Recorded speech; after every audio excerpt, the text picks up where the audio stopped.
Demi. Aaron, Hi. hello. How you doing today? I'm good. I'm a little nervous, but we here. You guys, y'all understand, like, all my friends, every time I interview my friends, they always be like, Aaron, I don't usually do this. I don't know, but I just be like, just do it. Trust me. I don't. I really don't. I feel like so many people don't even know what I talk like. Right. So And it's an honor for we me here. because, I feel like a lot of people have probably never heard you talk hmm unless it's in person. So, If you know, you know. right, right.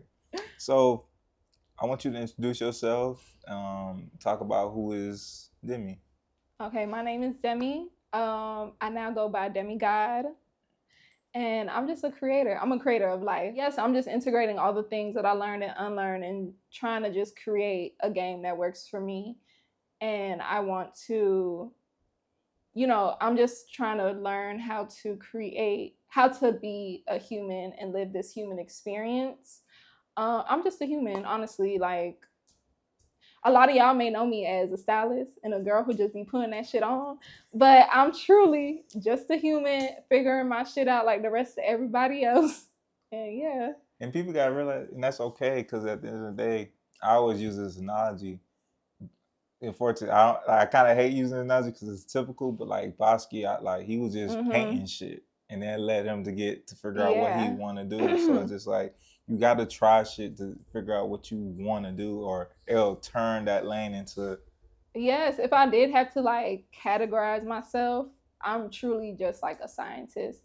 I'm experimenting with myself and figuring it out, like figuring out, what this life looks like for me. Right. And like I said, the game that I want to create, like, there's the games of society and then the game that you have with yourself. And I think they can both collide and work together. And it's truly your world. Like, Right. you make the game, you make the rules. You Facts. make the rules and you live by them. And like, if you feel like they at one point in your life they don't work for you no more, then it's like you go back to the drawing board, create another game that does work for you, and then you go from there. Right, right. So I mean, obviously this is a beautiful space right here. Tell people where Thank we you. at right now. You know what I'm saying? The only reason I'm saying that because we have a special little shit coming up between me and We've been you. cooking. I got Aaron in New York, so that's where we at. We in Brooklyn, New York, in my home. And yeah, like you said, we've been cooking. We've been working on a little project that I've been sitting on for some time now.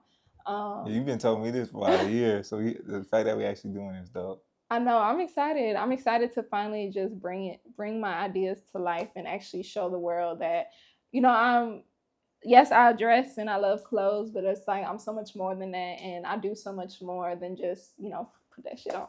Right, Even though right. I do that good. Well, for the people that do know you, everybody know you from South Florida, right?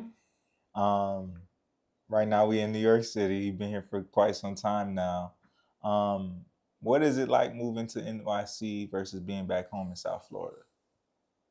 Moving to NYC. I mean, first and foremost, it was like I accomplished a childhood dream. So very grateful for that. It's been like such a beautiful experience being here. But I think just like moving, whether it's New York or anywhere else, like just getting out that home, that comfort, like once you finally make that big first step, everything else just seems so much more possible. Like being here, it just makes me feel like I'm truly limitless. Like it ain't nothing, nobody holding me back but me. And honestly, that's just been like, I guess, my consistent problem that I've been trying to like work through, just getting out my own way. I just be so in my head all the time, and it's just like I'm ready to just move to the side and do what I'm meant to do on this earth and this planet.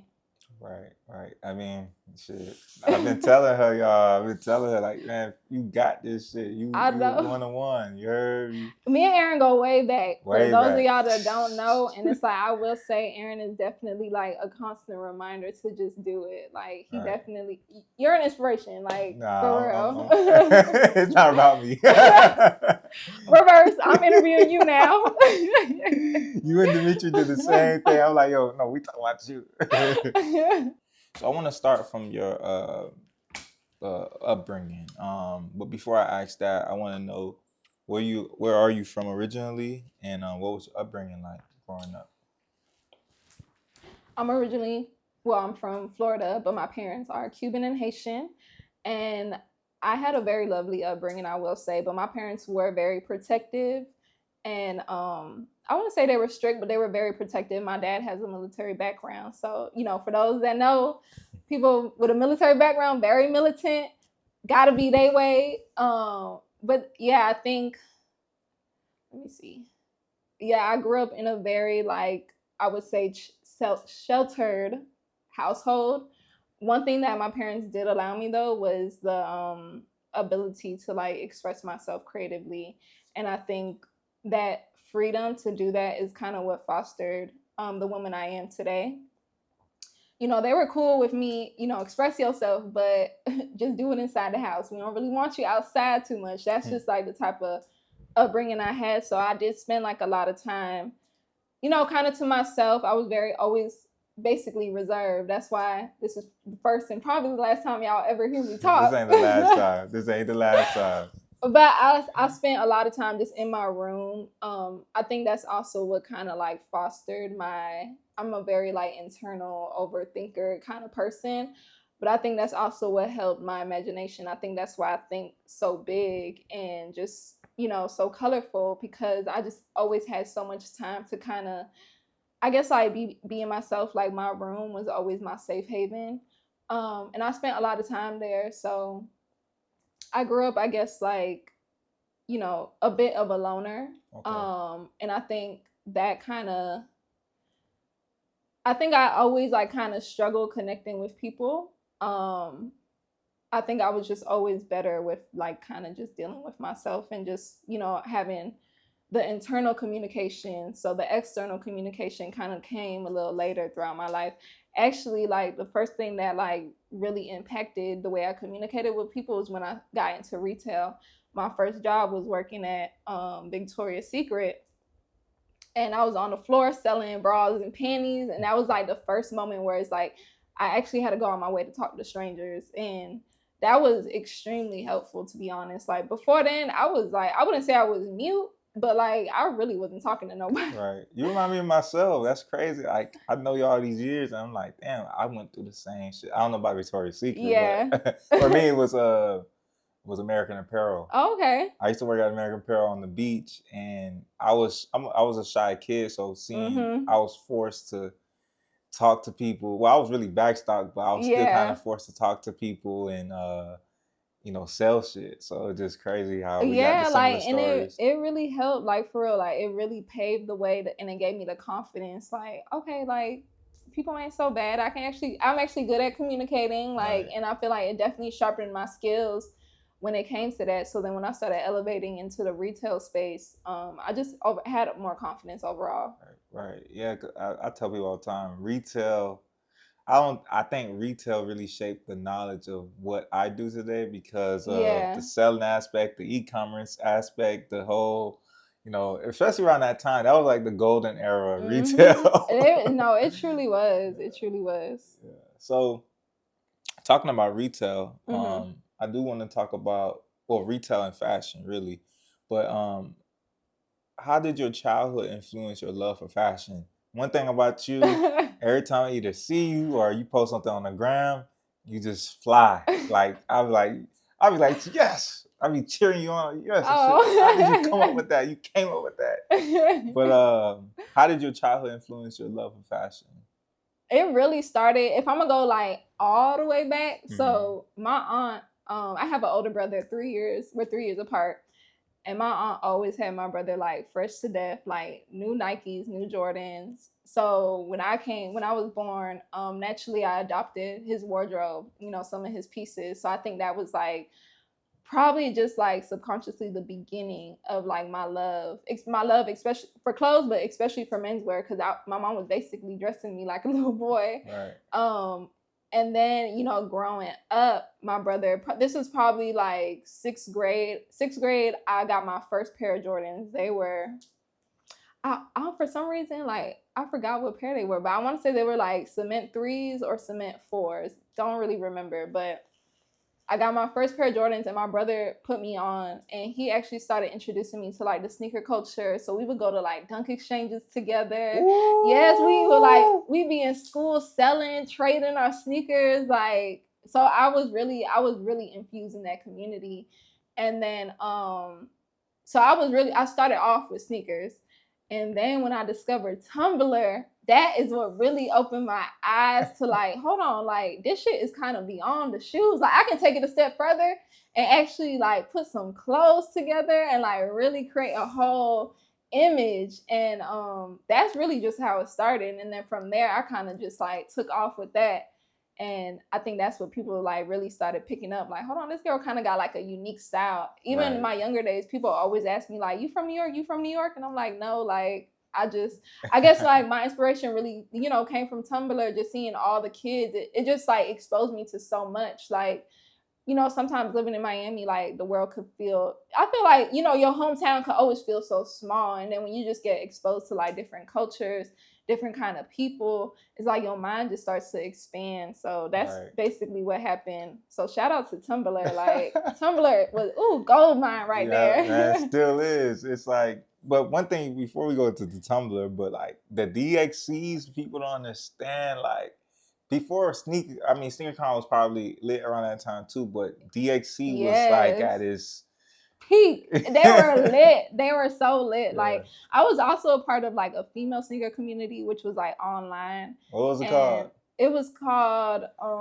I think it was called Female Sneaker Community, to be honest. It was on Facebook? It was just online. Like they had their own web browser.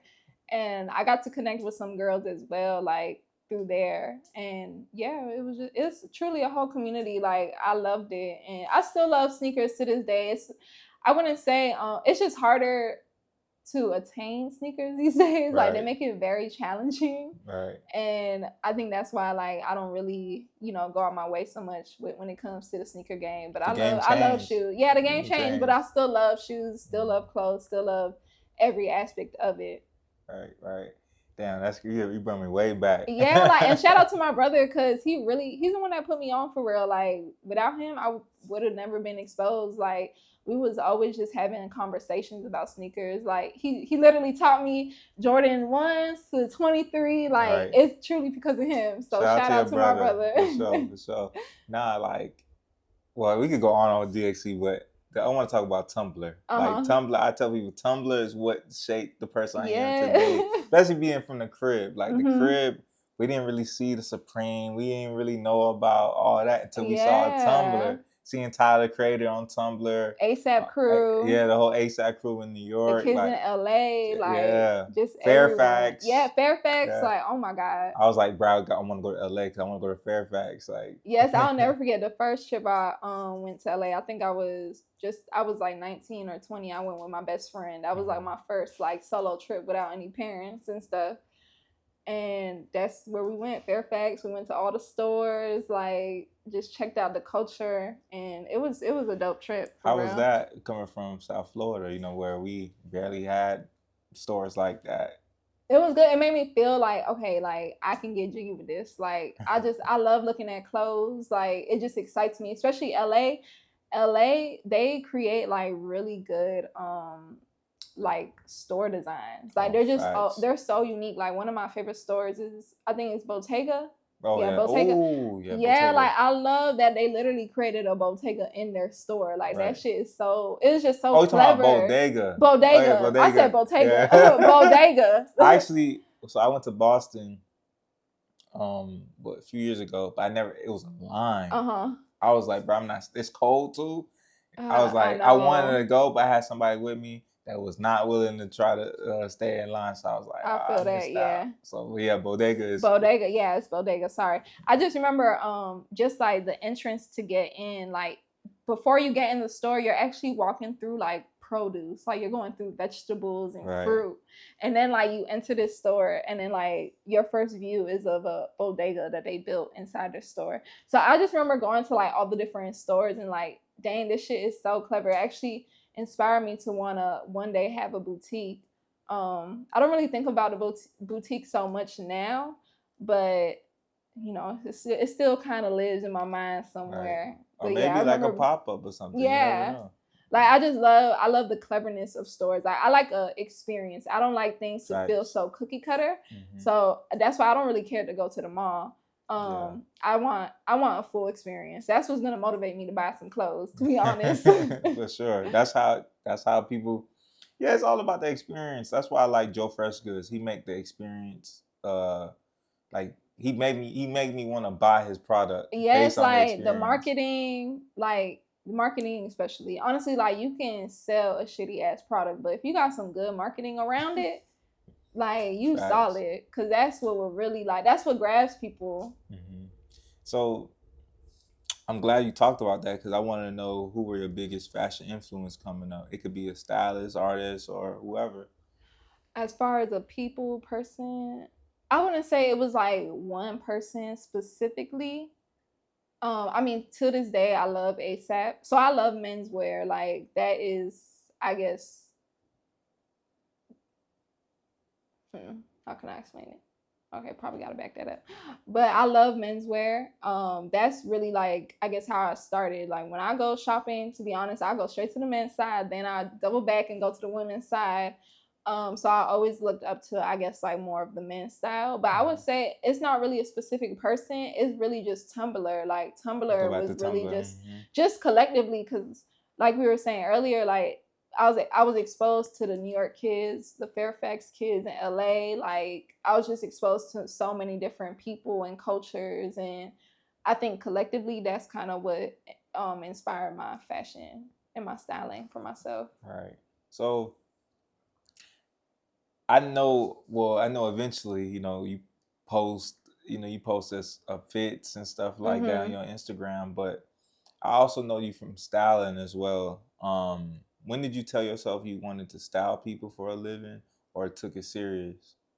So I'll say, like, honestly, the universe told me, like, you're gonna be a stylist, and that's really how it started.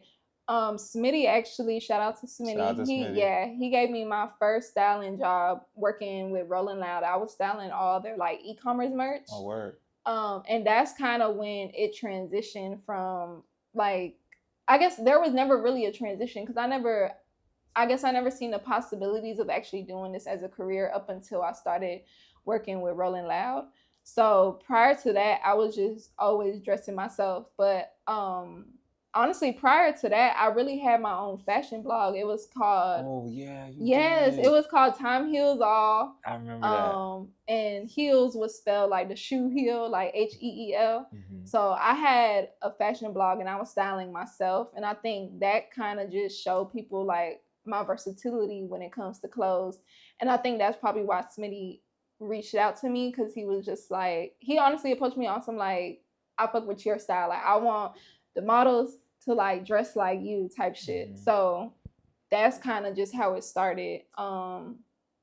And then yeah, I think it just like grew. It grew my awareness and like the possibilities. Like, okay, this could actually turn into a career. But I was still working like 9 to 5, so I was really doing like the styling stuff on the side. Side. But once I started working with Rolling Loud, then I started doing stuff for like just like different people, more friends. But I was still kind of like trapped up into the 9 to 5 world. Right. So, so when you, I guess you could say, officially took it seriously, and you start to understand the game, what is your approach when you're about to style someone, whether it's for a video shoot or a photo shoot or just in general? So I think now, like through my experience, I learned the importance of I'm like a very like I'll just be so excited that people want to work with me. I would be like quick to say yes, like yes, I'm down. But now I take more time to kind of reflect on it. Like, does this align with myself and what I'm trying to do, where I'm trying to be at, how I'm trying to grow?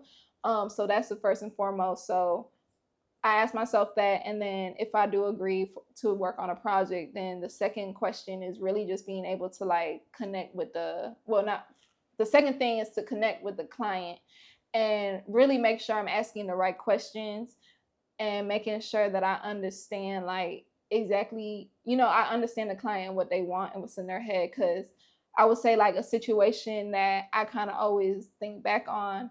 Here's some more. Take your time. So My a bad. situation that I think back on is when I worked with Photo T. Should I name drop? Yeah. Oh, okay. A situation I think back on is when I worked with Photo T and Sexy Red from one of like her first video. This was like a video right before like she really took off and made it. So I was working with her as like head stylist, and I think I didn't take enough time to ask Sexy Red personally, like what was her expectations, what does she envision herself as when it comes to wardrobe, like what is she comfortable with, what is she not comfortable with. I think I was just like taking too much direction from her management and her the person who created like the full visual, instead of really just building more of a connection with my client. So that way I would have been able to understand like, okay, this is kind of what she want to look like and feel like, because that's really the most important. Like, of course, as a stylist, you always kind of want to help people kind of get out their comfort, but those are things that you got to slowly integrate into them. Like, so I think if I would have just took the approach of just like asking her the right questions and kind of just like silencing her management and just truly focusing on her, then I would have been able to really execute. Because I'm gonna be real, she hated all my looks. I thought they were amazing though. To me, they were dope, but we also had two different taste levels. And when you're working with new artists, especially artists that aren't really like in the fashion like culture, they don't really have like a deep understanding of like certain directions that a stylist may want to go into. But I think it was also my job to make sure like she feeling herself, because she's the one on camera. So it's like, I'm supposed to be the one that can help her feel her most confident to be in front of the camera. So she hated all my looks, and then she ended up basically, we ended up going shopping together, and we kind of like collaborated on the looks. Wow, I didn't know that part. Yeah. I didn't know that part. She did, and she took a little bit of inspiration from what I had pulled for her, and then applied it to the things that she like personally picked. Mm-hmm. And then so my role from stylist kind of transitioned into kind of being like a resource for other parts. So I ended up just finding like the hairstylist for her, makeup stylist, or makeup artist, and just like kind of helping her just put the other pieces together that were like a part of bringing a music video together. Right. Yeah, I love that video. Like I was just like, yeah, because T, he told me about her. Like I told you the other day, I was like, he told me about her early, but I was like, T, I don't know. But then once I saw that video and the music, I was like, oh yeah, T, you convinced me. Yeah, he knew, and he felt like she was gonna be up next. That's literally how the conversation, like when he spoke to me about her, he was like, she gonna be up next. She gonna be the next stylist. So it's like, I mean, I don't regret what happened. I definitely learned a lot from it, but I do think on it because I'm like, dang, like had I executed exactly what she wanted, like I could have probably still been her stylist to this day. So I wouldn't say ruined the relationship, but it's just like, she probably felt like we weren't really aligned because I wasn't really like getting her. So but like I said, I did learn a lot from it. So it's one of those things that kind of had to happen to like, give me a better understanding of how I need to like maneuver when it comes to working with people. Right. Well, I want to tap into your taste levels, you know what I'm saying? Because, man, like everything you do, I'm your biggest fan. Oh. I might be biased right now, but I'm your biggest fan. But I want to pick your brain and see, how did you upgrade your taste levels while coming up in the fashion game or just in the game in general? I think I just like have fun with it. Like I don't really take it too serious. Like I really honestly like how a lot it's really effortless. Like a lot of the outfits I even put together, like some days I don't got a fit to throw on. I'm just like, well, I don't know what to wear. But then other days, like I wake up like I see a whole vision in my head. Like I'm on like some That's So Raven. Like I don't just vision my outfit in the future, and I'm like, okay, this gonna look good. So it truly is just effortless, and I just like to have fun. Like whatever I'm feeling, however I'm feeling, like I like to mix like designers, thrifting. Like there's really just no limits with me. It's a lifestyle. Yeah, it truly is, and it's like, yeah, I just like to whatever makes me feel good, and that's why I was like, I guess like wear whatever you want. Like that's just how I see it. Like if Fashion Nova your place to go, wear that. Me personally, I ain't wearing Fashion Nova, but if that's your place, that's your place. Like whatever is gonna help you feel good when you wake up. Like that's my aim when I'm putting clothes on. Like if this fit gonna make me feel good, and if it does, it's getting put on. And because it's like confidence is so important, especially like when you step out that door, like you gotta be feeling your best. You don't know who you gonna living in New York, especially you don't know who you gonna run into. Right. Like I literally got scouted in a whole. Well, I didn't get scouted in a whole grocery store. My best friend got scouted in a grocery store, and she ended up like plugging me to him. And yeah, it's just like I was there as well, looking a hot mess because I'm just literally running around the corner and like just trying to grab some groceries. But I'm just like that moment showed me like, girl, you better step outside and actually put something on. Like you don't know who you gonna see. Like I always say fashion. I mean, the way you dress, you uh-huh. gotta. Like, it's a science. Like a lot of people don't understand this shit is a science because I always tell people, everybody know Aaron gonna be late to any event because I tell them I'm going to be fashionably late. You don't understand because when I walk in the building, my confidence level I feel good. I feel like, you know what I'm saying, and that matters because the way that you look, believe it or not, people might perceive you on some type of way, whether it's positive or negative. Yeah. You know what I'm saying? So all that stuff matters. It does matter. Like my best friend Akia, she tell me all the time, like, girl, I'm going on a date with God. This is why I'm dressed up today. And mind you, she'll just be dressed up in her house. Like, and it's like I love that philosophy, like, because all those little elements do help when it comes to like just your confidence, like how you feel about yourself. And it's like how you personally feel about yourself is just so important. And it's just like, of course, none of this shit matter. Like you should be feeling yourself regardless of what you got on. But it's like, some days you do need a little assistance. And I will say, like, even clothes, I was a very shy, insecure person. So I feel like back in the day, like high school, like middle school, high school, like clothes was really like my armor. Like it was like my cape is like I feel protected with these outfits on. And I think I depended on clothes so much. And it's like now my relationship with it is so much different. But it's like I think these are like is to me is more than just the material. Like this like really helped like build my courage and my comfortability with myself. So it's important to some extent. So I got a couple more questions on your styling. I want because I'm looking at it from a perspective of people that want to style. You know, I want you to give some game for the people that's coming up in the world of the styling world. What would you say is the misconception of being a stylist? I guess it is easy. Like it's not about going to a shopping in a store and just like pulling clothes off the racks. Like you gotta really you have to have a vision. You have to be a storyteller. You have to be able to paint a picture with clothes. And you got to understand body shapes, you got to understand textures, you got to understand colors, and being able to bring all those elements together to like really tell a story. So it's a creation. Like you really gotta it's just so many moving elements that you gotta consider. And of course some people definitely have like a effortlessness to it, but you got to continue being a student at whatever field you're in to like really continue advancing.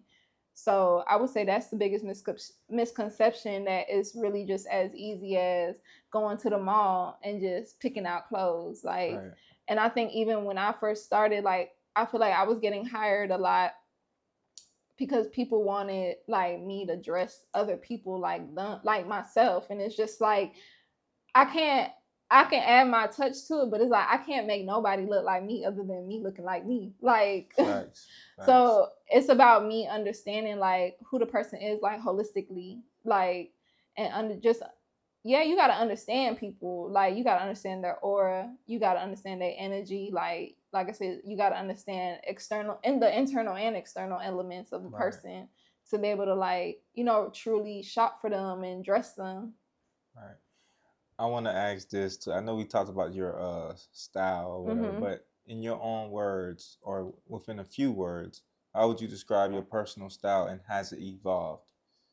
Um, I feel like my personal style is like the true essence of unisex. Like I think I have just such a good balance with mixing the men's wear and the women's wear.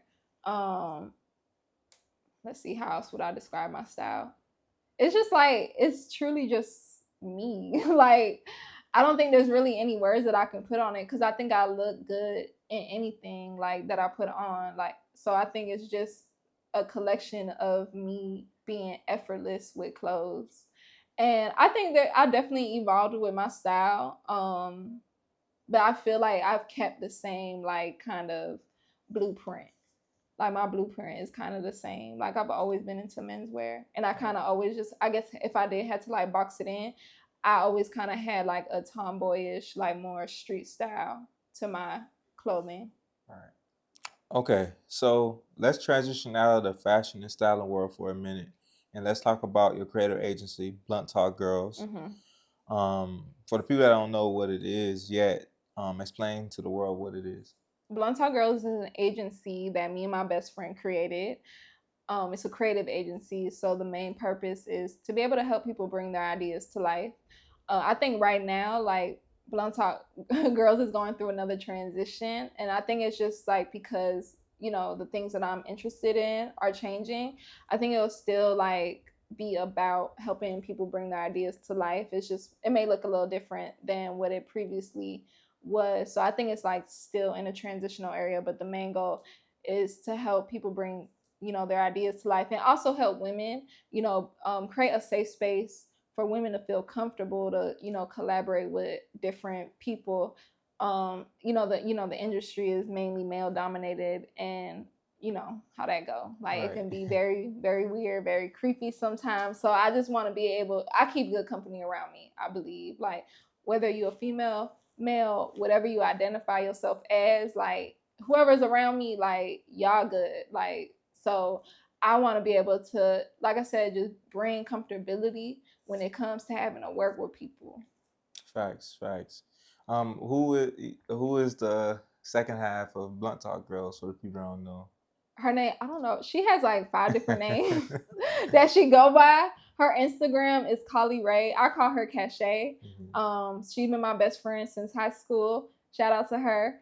And that is like, yeah, we basically birthed Blunt Talk Girls together. Before it was honestly, before it is what it is today, like it was supposed to be a podcast.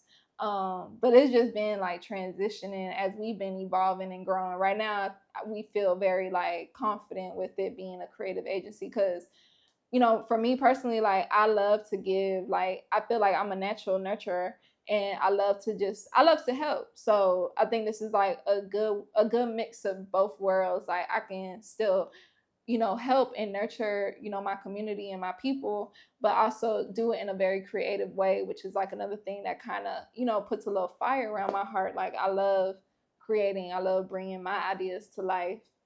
So I just want to be able to do that for other people. Right. So, but what inspired you guys to start your own creative agency, and what were the steps to launch it? Even from the podcast Hmm. perspective, and even like the creative agency perspective, what inspired that? Well, we came up with the name. The first thing that came to us was the name. It's like a double entendre. That's what it's called. Yeah.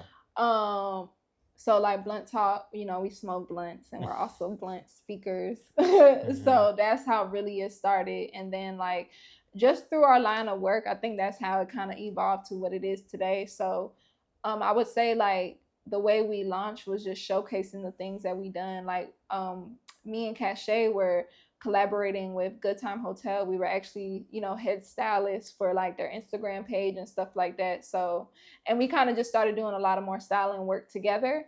So we just started like showcasing that under Blunt Talk Girls. Oh, So word, I guess word. that's how like it kind of like launched it. I still feel like we don't really do a lot of promotion. I think if you know about it, but we haven't like really, I guess, promoted it a lot. It's like we still had so much stuff to show, like so much content. It's hard like balancing Instagram and like actually living in real life. I think that's like my biggest struggle, like utilizing my platforms. Just cause I don't know, the older I get, it's just like it'd be hard. It'd be hard to I go keep through the same up. Like it'd thing, be so hard to keep especially up. managing different Instagrams. Yes, Yeah. like it just be so much. It's like I can barely manage my personal Instagram. Then I got Blunt Talk. Then I got my other Instagrams that I be on. But I'm trying to get better with that, and trying to become a little bit more organized because it's so much to share. But yeah, I just got to put a little bit more effort behind. Right. So I want to talk about outside of you styling Mm-hmm. and Blunt Talk Girls. What are some of your activities you're into that people don't know about? And the reason I'm asking that because from the outside looking in, all we do is see pictures of you. I just be putting that shit on. Y'all know nothing. Yeah. But like, what's some like hobbies you're in other than the stuff that we talked about that you're into? I'm into gold teeth. I'm actually learning how to make them, and I took a jewelry school. It was more so like ring making, and then my good friend Phil, shout out to Phil. Yeah, shout out to Phil, shout out to Lando, shout out to Eddie. If you know who they are, like legends. They're legends. They really pioneered what grills look like today, and they've been so kind to let me in on truly their family secrets. So I began a lot of knowledge through them. And right now it's just a hobby I'm learning. I really love it though. Like it's so crazy because before I met Phil, like it was my dream to make grills.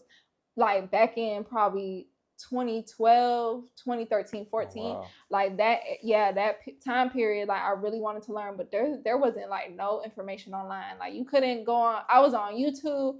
I had to watch like dentistry videos to try to like put the pieces together. Like, oh, wow. How do you make this shit? Especially 2012. That makes sense. Yeah. So the furthest I got with it was learning how to like take molds of people's mouths. Like I was in my mama mouth, my daddy mouth, whoever would give me their mouth, I was like learning how to make molds with them.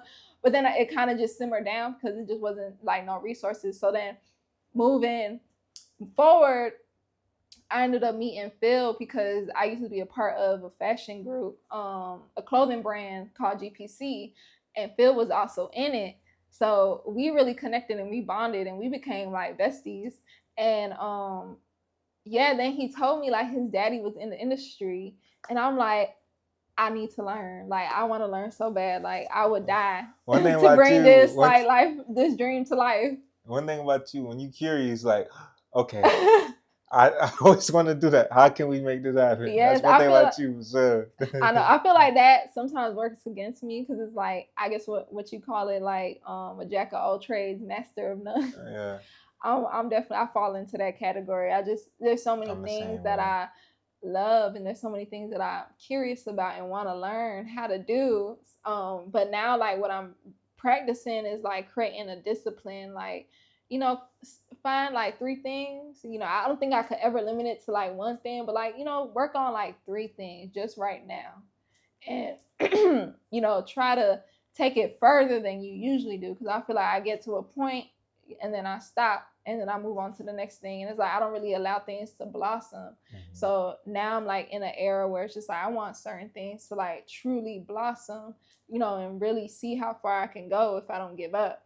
So, I'm really into that right now. I'm into like creating furniture, which is why Aaron is here. We worked on a little special project. I can't wait to share. I had this idea like, I would say 2022 is the day I like drew it out. And then I've just been sitting on it. And then before I moved to New York, I finally brought the idea to life. And then like 2 years later, I'm finally, I created a short film. Me and Aaron created a short film. And so I think I'm like dabbling more into like interior home stuff. And then I would say the other thing, my other hobby, I also have a book club. It's called It's Not Too Late. That's dope. Thank you. Talk about that. I like to read like a lot of, I guess, like self-helpy kind of books. And I just wanted to be like a platform where I can just share the things that I've read. I've read some pretty good books that were like very, helpful for my just overall like transitioning and like programming and reprogramming, stuff like that, and deprogramming. But what I really want is not to like it's not too late to become. I really wanted to be like an organization where I'm giving back to children. You know, children are just so important. They're truly the future. So I want to invest into the kids of today, like for real. So eventually, I want to transition from a book club to an organization where I'm providing resources and, you know, helping kids gain that knowledge, that like emotional intelligence, you know, those things that they need to like truly understand themselves. Cause that's the things that's like going to kind of take the kids of today like to the next level, like the information that we ain't really have growing up that would have been so beneficial. I just want to be able to like pass it along, Right. you know, introduce kids to like yoga. I mean, it's not, Yeah. I don't want to limit it to like kids, but it's just like I love kids, and it's like I said, they're important. They are our future for real. So I want, it's for everybody, but it's like there is a very like, I guess, tunnel vision for kids Right. when I think about what it's not too late Right. is Right. is really to like help those kids, you know, meditate, yoga, you know, just finding themselves really. That's dope because just hearing how your upbringing was and the fact that you're doing that for the future Yeah. of kids, Mhm. that's so dope because the resources that we had, just even you talking about like you trying to do goals and they didn't have no type of resource Yeah. to teach you on YouTube to like, you know what I'm saying, like that stuff like that. And you know, even if the kids today or people today, they, you know, yes, so many resources, but people could be overwhelmed with so By much the information out to there. where I go to this page Mhm. of your book club or something like that. It's like, oh wow, I didn't know the books, they made books like this. Let me go check Yeah. it out and stuff like that. So I think that's so dope. Yeah, and I feel like it's very aligned with like just everything that I want to do. Even like with Blunt Talk Girls, it's like it's all for me to share my resources and share what I know. Like I don't want to hold on to none of this knowledge I have. Like I just want to pass it on because it's like Same. it serves no purpose living only in me. So it's like whatever I can do for like, you know, my community and the people around me, like I just want to give. I want to give the love that I have to offer. Like that is honestly like I feel it's personally like my life purpose for real. Like it's just to spread my love. Like it's Right. very simple. Spread my love to myself and the people. Okay, I want to dive into a little bit of your future as well too. Hmm. So how do you envision your life evolving in the next few years outside of your career? Outside of my career, honestly, just like keep on digging deeper in myself. Like keep on exploring, keep on being creative, forever being a student.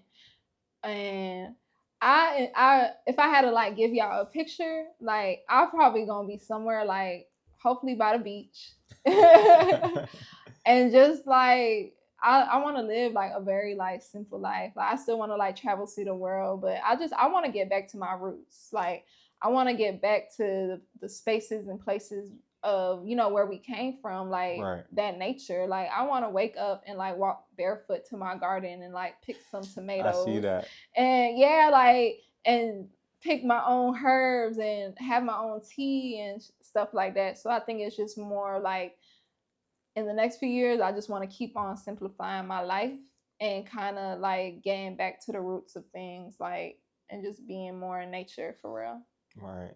Right. I see that. I definitely see that for you for sure.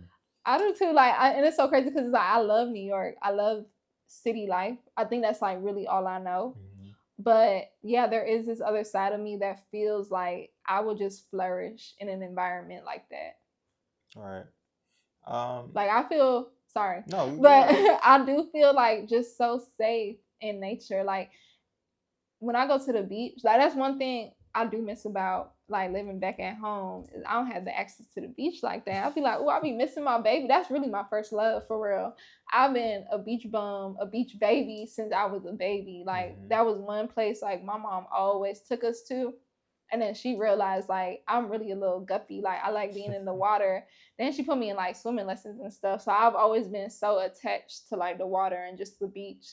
Something Um about that water. yeah, like it just feels so good. Like I truly feel at home. Like I can be having the worst day ever, but if I pull up to that beach, like That don't sun. nothing matter. Like it's a full reset, getting charged up.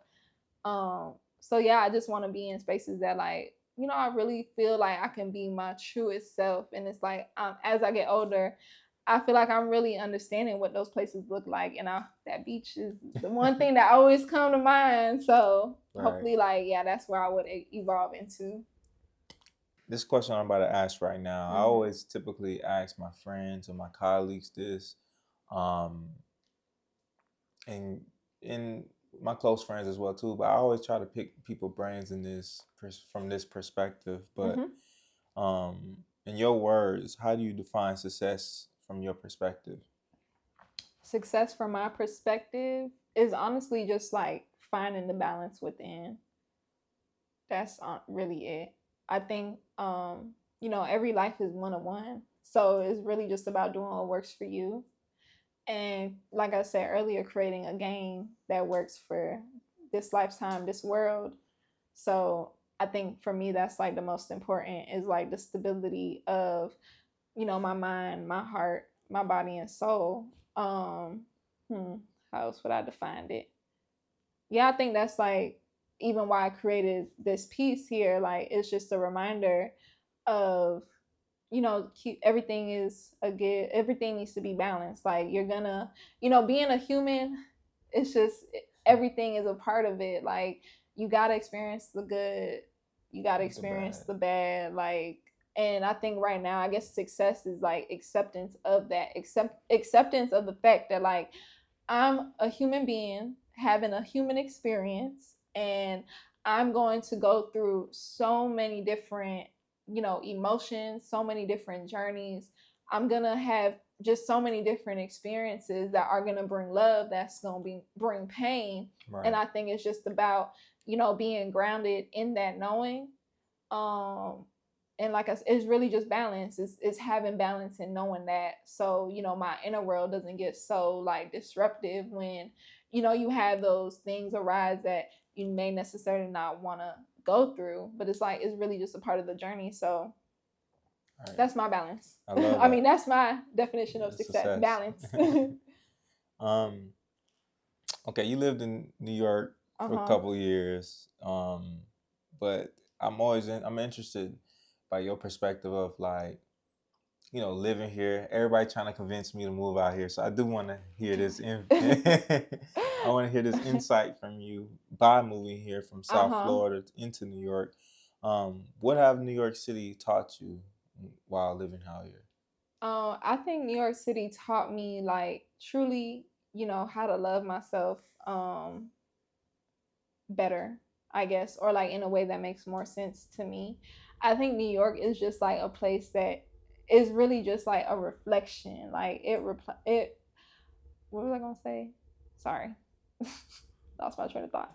But New York City really just taught me. I feel like it was just a reflection of myself. Like it was my mirror, New York City. And I think it just made me stronger overall and just wiser.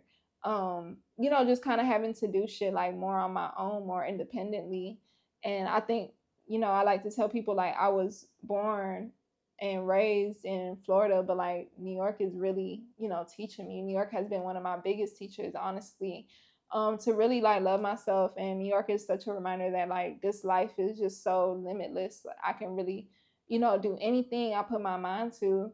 And it's also just showed me like how taken care of I am, like just by God and the universe. Like I really feel protected out here. Like I feel like there is nobody that can like throw me off of that knowing. Like I feel so safe. Right. And I feel like I feel like I've always known that. I wouldn't say New York taught me that, but it definitely like reconfirmed that in so many ways. All right. So this is the last question. Uh-huh. You could, I feel like you kind of answered it, but I want to just still pick your brain. Uh-huh. What's something new or interesting you recently learned, whether it's related to work or personal? Something new that I recently learned. Okay, slight story time. a couple years ago, I went to go get a massage. I was in the Virgin Islands, and my best friend Akia had actually booked me a massage. It was my birthday, and I was greeted by this lady. Her name was Nefertiti. I'll never forget her. Um, the massage, like, I ain't gonna lie, she was just dropping so many gems, like so many affirmations. But there was one thing that she told me about, like, my wrists. I have very, like, I don't even know how to describe them, but they just be feeling like broken. They're not broken, but they just be like very loose and like, Right. I guess flexible is the word. But I guess the way I was like maneuvering them when she was doing my massage, she gave me a friendly reminder to she told me to remember, like, my joints, my wrists are like door hinges, and to like be very mindful with how I utilize them. And I say that to say this, I'm like, dang, maybe I overworked them, and that's why they kind of move the way they do. And then, like, I guess the fun fact that, or the new thing that I learned was like, or recently, cats carry like vibrations that are healing to our joints. This is what I read. I don't know if it's true, but like my cat is always very specific on where she like vibrates when she's like on top of me, and it's always my wrist. And I'm like, oh my god, maybe she knows that like they need to be healed some way. Right. So I feel Damn. like so I feel like that's what I learned. Shout out to Cleo. Man. Yeah, shout out to my little baby Cleo. So this concludes the interview. You have any last words? Any last words? Don't forget you a God. Like, you are a creator of life.